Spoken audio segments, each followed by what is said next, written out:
এক বনে ছিল এক অহংকারী বাঘ, যে কিনা নিজেকে বনের সবচেয়ে চালাক প্রাণী ভাবত।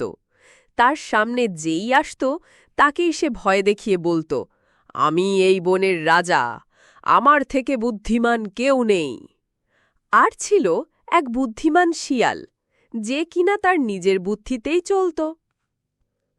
একদিন বাঘ শিকারের খোঁজে ঘুরতে ঘুরতে শিয়ালের বাড়ির সামনে এলো। শিয়াল তখন তার নিজের মনে একটি বই পড়ছিল। বাঘ শিয়ালকে দেখে গর্জন করে উঠল, কিরে শিয়াল, তুই আমাকে দেখলি না? আমি এই বনের সবচেয়ে বুদ্ধিমান প্রাণী, আমার সামনে কি এত পড়া? শিয়াল বাঘের দিকে তাকিয়ে একটু হেসে বলল, মহারাজ, আপনি জ্ঞানী তা তো জানি, কিন্তু আপনার চেয়েও জ্ঞানী হল এই বইগুলো। এই বইয়ে যে কত বুদ্ধি লুকিয়ে আছে তা যদি আপনি দেখতেন। বাঘ তো রেগে আগুন। সে বলল, বইয়ে আবার কি বুদ্ধি থাকে? আমি নিজে যা জানি তাই বুদ্ধি। চল দেখি তোর বইয়ের কি জোর। শিয়াল আর বাঘ চলতে চলতে একটি নদীর পাড়ে একটি সেতুর গোড়ায় গিয়ে দাঁড়াল।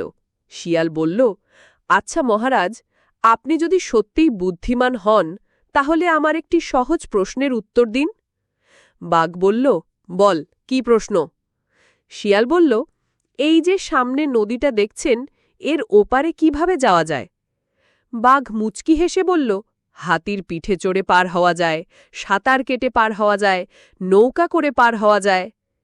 আরে মহারাজ, আমি তো আপনাকে এত কিছু বলিনি, আমি শুধু বলেছিলাম কিভাবে যাওয়া যায়। এর সোজা উত্তর হল নদীর ওপরে সেতু দিয়ে হেঁটে যাওয়া যায়।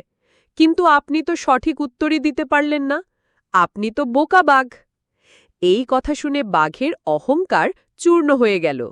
সে আর কিছু বলতে পারল না, মাথা নিচু করে সে ফিরে গেল। সেই থেকে বনের সবাই শিয়ালকে শিয়াল পণ্ডিত বলে ডাকত, আর বোকা বাঘ তার অহংকার ছেড়ে দিয়েছিল।